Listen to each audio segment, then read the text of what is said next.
Thank you all for joining us on Zoom and YouTube. I'm Yixuan and I'll be hosting this morning's session. Today's webinar theme is on living with nature. And today we are joined by Mr. Hao Chun Bing, Director from the Wildlife Management Division, and Ms. Chanel Lim, Manager from the Wildlife Management Division. Together, they will be sharing with you on how we are taking a community and science-based approach towards wildlife management here in Singapore, and how we can work towards human-wildlife coexistence in our city in nature. Before we begin, we would like to first get everyone to participate in a small quiz activity to get everyone warmed up before our main event. To access the quiz page, you may either scan the QR code that is shown on the screen, or you can click the link that is pasted on the Zoom chat and type in the following code. I will give everyone a few moments to log into Mentimeter before I switch my screen to the quiz page.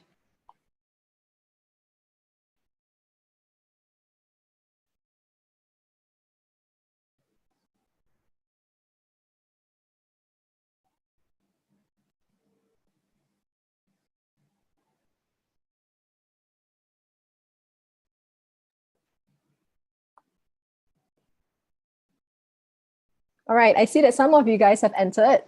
The number at the bottom here is increasing. So I'll just wait a few moments for more people to join before I begin.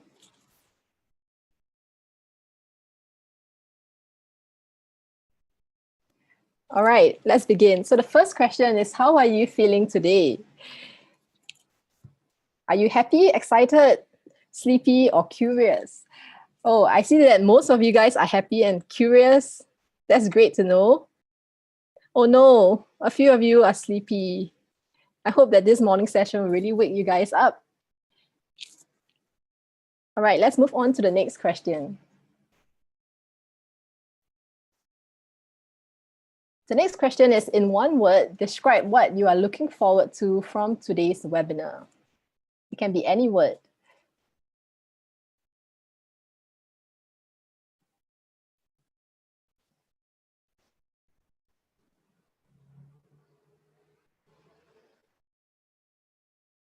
I'm waiting for the responses to come in. Any word that you guys are thinking of or curious about. Yep, I see the word coexist. Today, we will definitely be learning about how we can coexist with the wildlife around us. Knowledge, yep, you will definitely be learning about that. Monkeys, yes, we'll be learning about monkeys' behavior and how we can learn to coexist with them. Keep the responses coming in, these are great. Sharing, I see sharing, so how we can share spaces with our wildlife, as well as opportunities in terms of human and wildlife coexistence.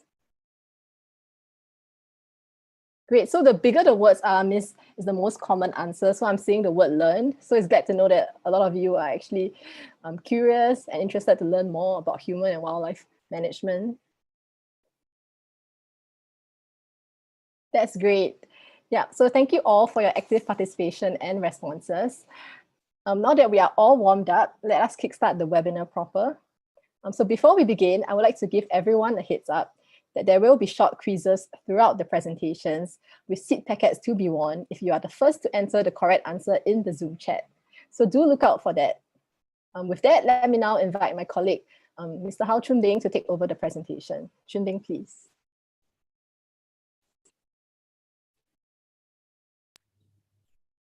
Hello, everyone. Good morning. My name is Chun Bing, and I have with me Chanel. She will continue after I've done through the first two parts.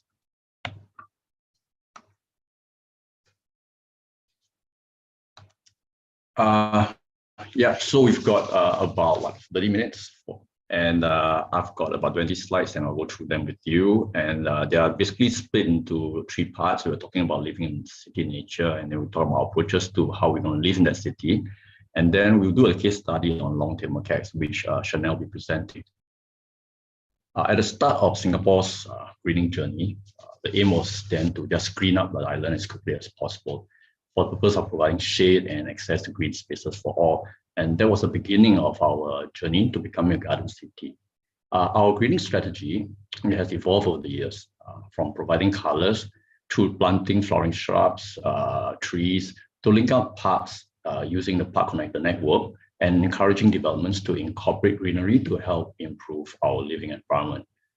In more recent years, the National Parks Board has adopted biophilic designs to restore habitats, and we have been engaging community in our efforts to sustain our greening push. And now with challenges like climate change, increased urbanization, we want to build a city in nature with climate, ecological, and social resilience, where our subsequent generations can enjoy even better quality of living environments than one we have. So how are we going to get there? We have 5 key strategies to guide our efforts. The first one, extending our nature network by 200 hectares by the year 2030. And the second one is to intensify nature in our gardens and parks. Number 3, we want to restore nature into our built environment, our urban settings. Number 4, to strengthen the connection between our green spaces. And lastly, to enhance our veterinary care and animal management. We're going to live in even closer proximity to green spaces, and so we may sometimes encounter wildlife in urban areas. This is why raising awareness and understanding of our wildlife and their behavior is important to help foster positive human-wildlife relationships. This will allow the community to safely share spaces with wildlife and enjoy the benefits of living close to nature as we transform into a city in nature. A team that has been actively involved in managing wildlife interactions is the NParks Wildlife Management Team, who took on the role on 1st April 2019 when NParks became the lead agency for all animal-related matters. We adopt a community and science-based approach for wildlife management, which includes 4 prongs: the study of population ecology, management of the core population through various means, and educating the public on how to live with wildlife and encouraging community stewardship. Our objectives include achieving a balanced and sustainable ecosystem and to allow the community to safely share spaces with wildlife and enjoy the benefits of living close to nature. Understanding the population ecology through research and monitoring is key to the management strategy of each wildlife species. Population surveys, research, and biosurveillance monitoring are carried out to understand the population, distribution, and health of wildlife in Singapore. This includes habitat carrying capacity, which studies the maximum population size of a habitat. The population size that can be sustained given the food, water, and other resources available. This enables us to identify areas for wildlife conservation and its proper management. Advanced tools such as sensors and models are used to understand their numbers and growth. For example, to monitor wildlife numbers, we use sensors such as camera traps, GPS collars, and tags. Population control can be undertaken in several ways, and this includes modification of the habitat, such as removal or relocation of food resources. All palms are non-native palms and rich in oil and nutrients, and this is something that wild boars feast on a lot.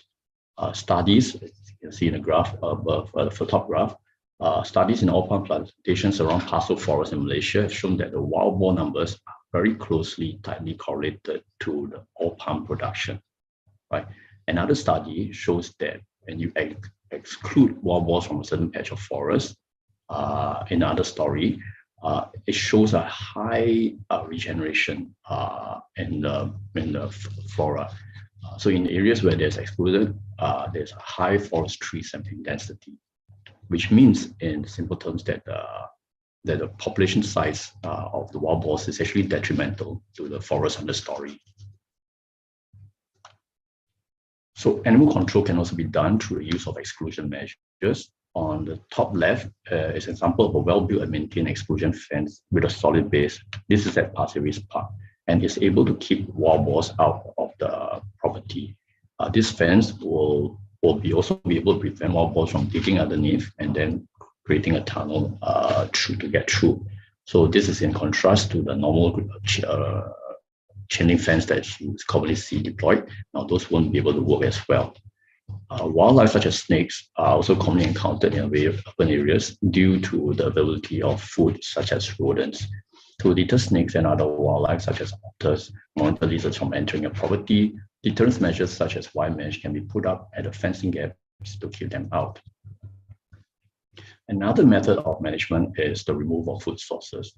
NParks has been actively educating the public about the dire consequences of bird feeding and encouraging people to take up good practices such as proper waste disposal and returning food trays. Feeding of birds such as pigeons will cause the frog numbers to increase artificially and cement these such as soiling. These pictures show the poor food waste management actually in an estate near the nature reserves. Apart from improper waste disposal, we have also observed feeding of macaques. As a result, these monkeys become attracted and habituated in these areas. The removal of anthropogenic food sources will encourage macaques to actually move on from those places. One example is to install waste management measures such as bungee cords, we see tied to the dustbin there, to prevent the macaques from lifting the bin covers and actually accessing the contents. Now, the circuit breaker also provided us with a natural experiment to test the effect of food limitation on pest bird abundance and their behavior. It showed that if you control anthropogenic food sources, their abundance is actually reduced. The pigeons spend more time searching for food, and it actually reduces the amount of energy they have left for reproduction, thus reducing their numbers. On the next slide, we also work with community partners and agencies on rescue and rehabilitation of wildlife. Wildlife can sometimes find themselves in urban areas requiring rescue. These animals can range from pangolins, seabirds, and also snakes like pythons. Once rescued, they are brought to the recently launched Center for Wildlife Rehabilitation for a quick health check, and if all is clear, they are then released back into appropriate environment, such as forested areas. So if you need any assistance with wildlife-related issues, for example, a python at your void deck, just reach out to NParks at our 24 hours helpline. That is 1-800-476-1600. And just repeat that again, 1-800-476-1600. As part of our efforts to reduce human-wildlife conflicts such as road accidents, we also look into technologies which can serve to alert motorists when large animals are close to the road and advise drivers to slow down. The RADS, the Roadway Animal Detection System, aims to address the problem of wildlife vehicle collisions in Singapore. RADS was installed in August 2019 along the Old Upper Thomson Road, which borders Thomson Nature Park and the eastern end of the Central Catchment Nature Reserve, where wildlife often cross between the reserve and nature park in search of food or for mating. Now, the system includes a CCTV, which has analytics technology to detect and differentiate between humans and animals and everything else. An advanced warning sign comprising of a static warning sign with LED signals is linked to the CCTV, and this signal will trigger the LED lights when there's the animal movement on the road, allowing the drivers to actually slow down in advance. This is an improvement to the static warning signs that we are used to, it's commonly used in Singapore. In addition to RADS, we have been installing exclusion measures along places such as Old Upper Thomson Road, and this was done to prevent wildlife crossing and also to further mitigate these collisions. We have identified as well various gaps in the animal management industry and launched a series of animal management courses with a focus on public safety, personnel safety, and also animal welfare. Now, upon completion of these elective modules, contractors will be certified to conduct management operations on the species that they have covered, and then this will be reflected in a public registry on our website. NParks will continue to build strong relationships with stakeholders through the wildlife working groups. Working groups are made of multi-entities, including government agencies, NGOs, research institutions, and passionate members of the public involved in their capacity as citizen scientists. These working groups enable us to tap on the different individuals' energy and expertise. Run-out initiatives involving the community help us to actually build social capacity, support, and buy-in. This will include the many projects we have with the working groups, youth stewards of nature, and webinars by Nature Kakis. Most recently, the initiative Our Wild Neighbours was launched on 22nd April by Mr. Desmond Lee. It is an island-wide program that aims to promote coexistence with Singapore's native wildlife, involving all the various wildlife working groups. The initiative has a website that serves as a one-stop platform for members of the public to actually learn about wildlife species that are commonly observed in urban areas and what to do when you encounter them. The initiative also includes events and activities by OWN partners, which the public can participate in to find out more about native wildlife and to get involved in conservation efforts. Right. Now, there's quiz. Okay, there's going to be a quiz, and you are supposed to type your answers once I flash the question, and then send it to me on the chat, and the first person to get the correct answer will win a small gift, really small. Okay, if you're ready, I'm going to flash a question now and get ready to type it in. Okay, reds alert motorists when large animals are close to the road. Okay, what does it stand for? Start typing.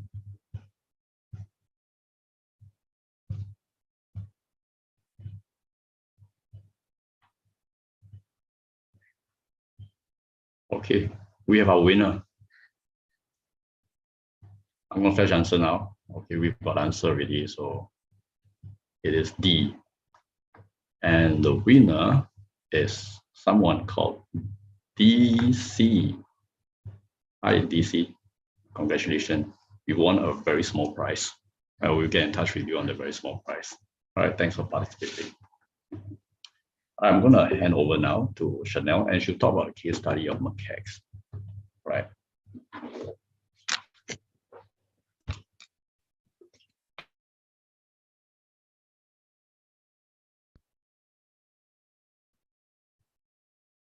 Okay, good morning, everyone. My name is Chanel, and I'll be talking a bit more on long-tail macaques and actually how we apply the integrated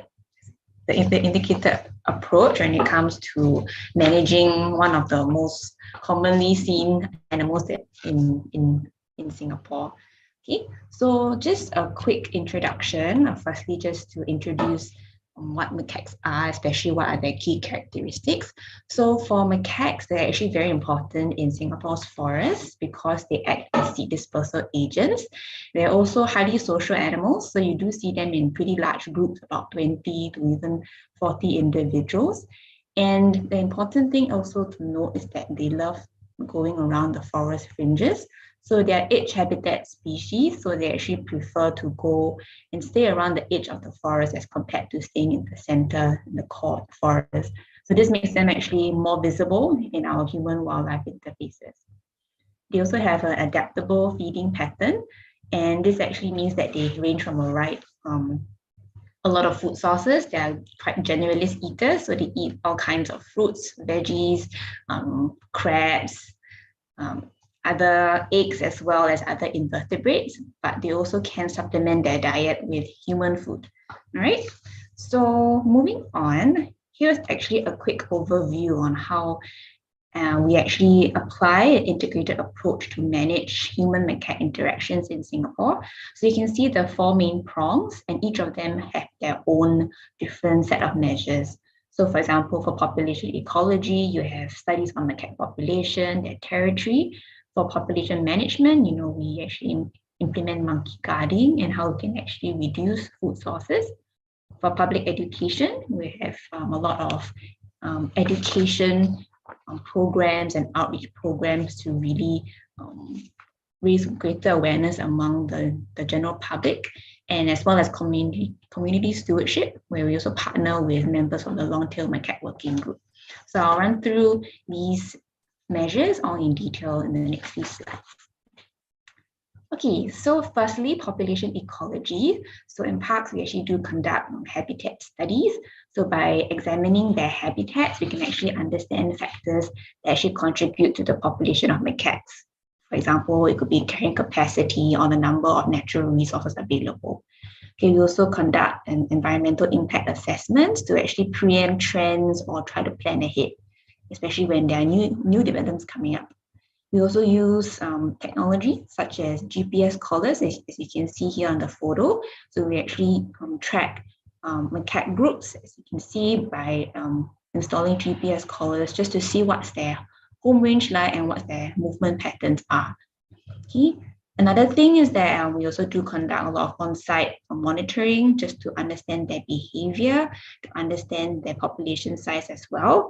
And sometimes, as I mentioned, we do actually try to, really study site populations specific to maybe hotspot areas, like for example, this particular area that's at Thompson, which is actually near the nature reserve. So for population management, the key thing actually will really be to reduce the food sources. So this could be the installation of monkey-proof bins. You can see the various types over here, not only in our own nature reserves, but even liaising with the National Environment Agency to deploy monkey-proof bins at residential estates, and even at educational institutions like NTU, they even also install monkey-proof bins in their dorm areas. So another thing actually with relation to population management would actually be on monkey guarding, which actually helps to modify the behavior of macaques. This will be further explained in the next few slides. So besides Singapore, management of macaques is also studied or actually even conducted in Hong Kong. So similar to Singapore, Hong Kong is actually a city that's actually quite close to nature areas and really pretty large forests quite near the city. So the management body, AFCD, the Hong Kong Agricultural, Fisheries and Conservation Department, has actually taken several measures to reduce food sources through either installing monkey-proof bins. So you can see here that the different designs that they use for their monkey-proof bins, and as well as a feeding ban to make sure nobody actually tries to feed the monkeys, and even started a sterilization program to just manage their population. So here's just a quick insight into what other countries such as Hong Kong is doing to manage their macaques. So back to Singapore, like I mentioned earlier, monkey guarding is one of the tools that we use to modify macaque behavior. So the main aim really is to negatively condition macaques to stay away from a certain area that you don't want them to go to so often. So this actually helps to create a safe and healthy barrier between people and macaques. So monkey guarding actually has been applied around the world. This includes monkey wardens at Gibraltar. This is actually in North Africa, quite a popular tourist spot. And another tourist spot would be the monkey guards at Sacred Monkey Forest Sanctuary in Bali. So both these areas actually have used monkey guards to actually try to manage the interactions between the people, the visitors, and the monkeys around them. So monkey guarding definitely has to work with the other measures because it's quite integrated. So in Singapore, there's actually been quite widely reported. Since 2014, it actually first started out by ACRES. So ACRES actually went to Laos and actually were trained by the staff there on how to actually monkey guard. And it really brings it all the way to even now. All right. So there's been, I mentioned, a lot of news articles. So actually did publish the effectiveness on how monkey guard can actually, reduce or manage the sightings of macaques in an estate. So since then, we really have applied the knowledge, and monkey guarding has been conducted by NParks, has been conducted by the Jane Goodall Institute, and since across all our nature reserves, in our parks, even the areas like in the zoo, as well as, HDB estates and even country clubs like SICC. All right, so we really partner with our long-term macaque working group stakeholders to really bring this monkey guarding practice across Singapore. So the next section is actually on public education and community stewardship. So like Jim Bing mentioned earlier, we actually have a long-term macaque working group, which really makes up a lot of government agencies. Not only that, you have NGOs like ACRES and Jane Goodall Institute, as well as other educational institutions. It really aims to form a like a discussion group, really just to see how we can provide a multidisciplinary approach to really manage human-macaque encounters in our city. So part of the public education and community stewardship, it really makes up of a variety of things. So it could consist of actually conducting social surveys to really understand, for example, either members of public or residents' social perceptions, whether how, for example, how tolerant are they towards macaques. It could even be, organizing a lot of educational talks for the general public, as well as, more focused and targeted assistance for the more affected communities. For example, those that are living nearer to the nature reserves or nearer to the forested areas. All right, so we mentioned earlier, I think as more and more people are appreciating our nature areas, it's also important to actually, encourage responsible behavior, so that you can really enjoy your time in the nature area or in the forest. So we are also really going forth with our educational efforts on the do's and don'ts when you head to the nature areas and the forested nature parks, trails. So most of these etiquette can actually be applied when we encounter wildlife as well in our urban areas. So number one, whenever you see wildlife, it could be a monkey, it could be an otter, observe wildlife from a safe distance and try to respect their space. Number two, try not to actually have any food attractants with you. Keep your food as well as plastic bags away, and try not to litter, dispose of your trash properly. So the third one, similarly, don't try to feed wildlife, because that will only make the wild animal more used to you and may even try to approach you for food. And also there's a pretty big fine of about $10,000 if you do feed wildlife. Number four, we are in our parks, do stay on the trails. Don't take anything like a leaf or a flower. Just try to take some nice photographs. Don't disturb any wildlife and the vegetation or plants. And the fifth one, you have to really observe the opening and closing times. It's usually 7 a.m. to 7 p.m. Don't trek at night because it's also dangerous for you. And finally, number 6, if you are bringing dogs, do try to keep them on a leash, because that will kind of sometimes affect the movement of our wildlife in the forest. Okay, so for all you nature and wildlife lovers, there's a lot of programs that you can actually join NParks, to have more positive encounters with many of our citizen science programs. So you have the Garden Bird Watch, you also have the Heron Watch, the Butterfly Watch, and the Dragonfly Watch, and many more. So all this can be found on our website. And you can also even go for your own DIY nature walk. Similarly, on our website, you look for the activities, and there are many guides actually that you can use whenever you go trekking or exploring in our forest.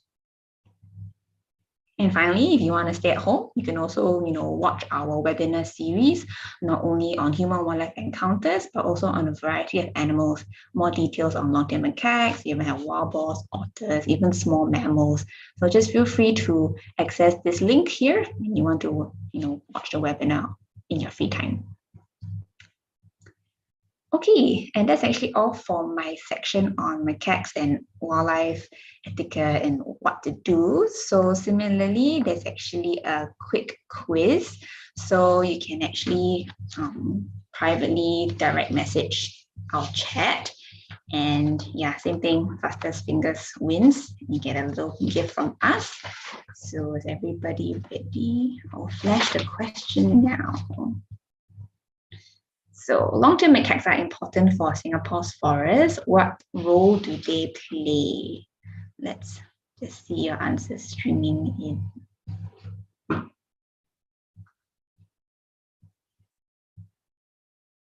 Okay, that was actually really fast. I actually have, all of you actually got it right, but the fastest finger actually is Lee Chuan Xia, Mr. Steve. Yay! Okay, so we will get in touch with you. So long-tailed macaques, they are important for our forests because they are seed dispersers. Okay, thank you everyone for taking part. Now we can go on to questions.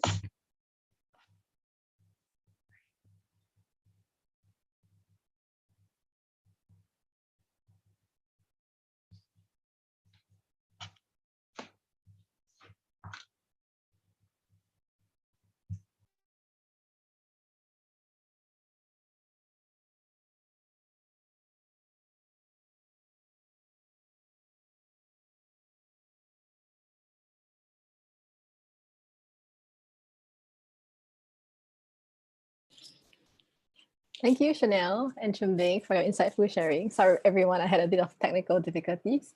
So now we'll move on to the Q&A segment of today's webinar.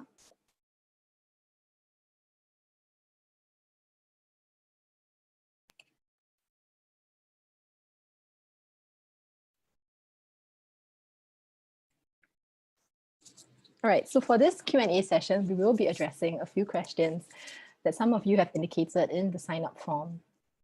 So let us dive into it. The first question we have from the audience is, how can we coexist safely with our wildlife? For this question, may I invite Chumbing to share your thoughts with us?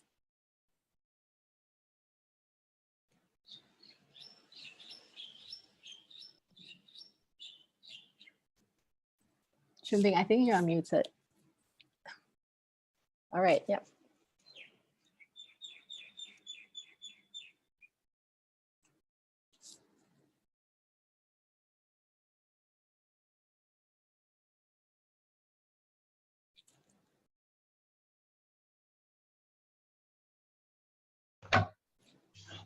Okay, sorry. I too have some technical difficulties, which is easier to solve than our coexistence dilemma sometimes. The question is, how can we coexist safely with our wildlife? Right? I think there are many things that we can do to improve the situation, depending on the circumstances where you are. Right? So, for example, if you're in the nature areas, just stick to the operating hours, stay on the trails, don't go off trail. Right? Keep your noise level down, observe wildlife from a safe distance, and do not disturb them. Keep your food outside, especially when you notice monkeys around. Dispose of them properly. Most of our parks and nature reserves, the bins are actually monkey-proof, so that monkeys cannot open them and access the rubbish inside. And do not feed them. That is key because it really changes their behavior, and they really see humans as food vending machines. Yeah. Thank you, Chumbing, for that. So let's move on to the next question. So the next question from the audience is an observation that recently there has been news about otters eating pet fishes. So there's two parts to this question. Why is this so? And is it possible to peacefully coexist with these otters? Chumbing, take it away. So it's me again? Yes. Okay, otters, some people love them, some people hate them, right? And there's this news going about otters really attacking people. By and large, they don't. If that happens, it's usually because almost 99% of the time is people stepping too close, getting into their bubble actually. The cleaning of our waterways through the past few decades has created incredible connectivity for otters to actually move around. So otters by nature, they have large territories and they are definitely very territorial to other otters. So and they move so much and they expand their territories actually due to space competition. Now, if you know that there are otters in your neighborhood, try to identify the entry points into your particular house or your estate or your condominium, and then block this off. And I think you can actually come to us and we can tell you what you actually need to do to actually be more effective in blocking them off. Essentially, otters can slip through gaps that are smaller than you think they will be able to. For example, 10 centimeters is actually enough for them to get through. And they can climb to quite a bit, 4 feet, 1.3 meters. They can still get over that. So use strong wire meshes, panels to seal gaps, modify your gates, fences, especially if you have a pond. they can like almost smell the fresh water, and they can actually detect where your ponds are, and it's really a source of food for them. And use the panels and or nettings to cover your ponds if you have big, large fishes inside. Yeah. Thanks, Shunling, for the useful tips. All right, so let us move on to the next question. The next question from the audience is, how do we coexist with monkeys in Singapore? Maybe for this question, I can invite Chanel to share with us your thoughts. Okay, thank you, Yishuan. Okay, so when coexisting with wildlife or even monkeys, it's actually, especially if your home is quite close to a forested area or a nature reserve, do take preventive measures to minimize any food attractants. So this could be because monkeys, macaques, they're actually very visual foragers. So try to keep your food items or your food cues out of sight from the tabletops. It could even be putting them in your cabinets or putting them into non-transparent or opaque type of containers. And as well as, it's good to actually maybe close your windows or your blinds if let's say nobody is home. Installing window mesh, window grills is actually quite a good long-term solution to really deter monkeys from entering into your unit or into your home. And of course, if you have fruit trees, it's important to maintain them regularly. This could be pruning or harvesting or even covering the fruits properly so that the monkeys can't have any visual access and, forage for these food items in your homes. Thank you, Chanel. Yeah, so these are really practical steps that we can take to coexist with monkeys in Singapore. Maybe I can move on to the next question, which is a more general question asking, do you think that current measures in mitigating human-wildlife conflicts are effective? So maybe Chunbei, you could share your thoughts on this question. Okay. Sorry, what was the question again? Yep, so the question is, do you think that current measures in mitigating human-wildlife conflicts are effective? Okay. There's a wide range of mitigation measures. I think we went through some of them just now. Population ecology, education, and actually getting the community to own a lot of these issues and actually own our biodiversity. That means stewardship of what we have.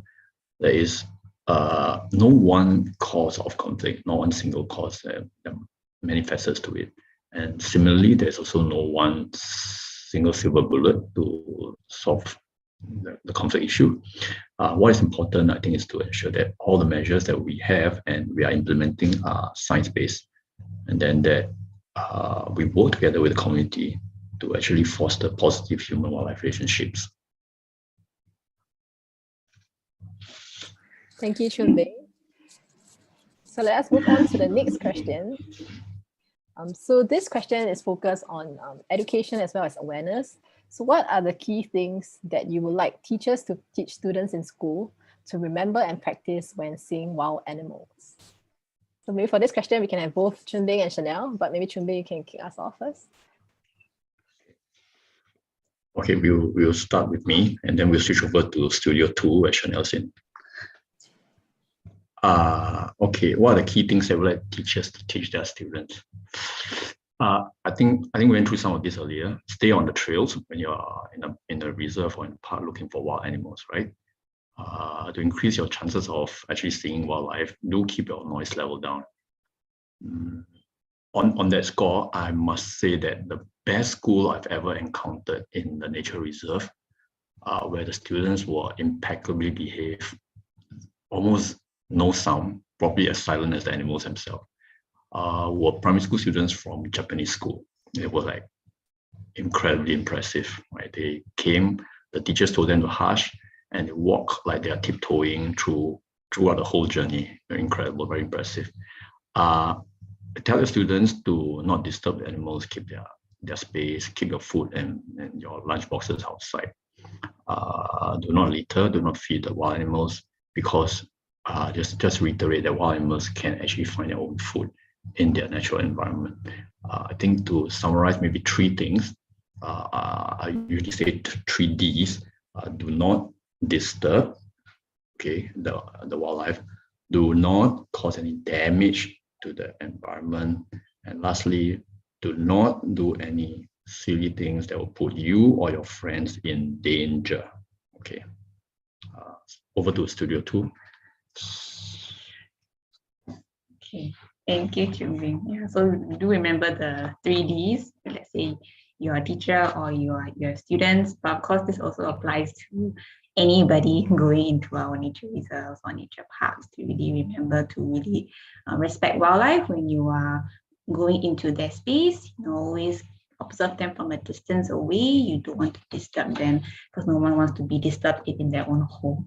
Yeah, so I think that actually quite summarizes the basic things that you should remember whenever you visit our wild spaces. Yes.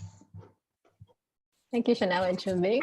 Yeah, I think we'll definitely remember the 3Ds and to maybe respect our wildlife in their homes. Unfortunately, due to time constraint, that will be the last question that we are taking from the audience today. However, if you have dropped us a question on the Zoom chat, we will follow up with you through email to address your query. So thank you, Chun-Ming and Chanel, once again for today's sharing. And a big thank you to our wonderful audience for joining us today.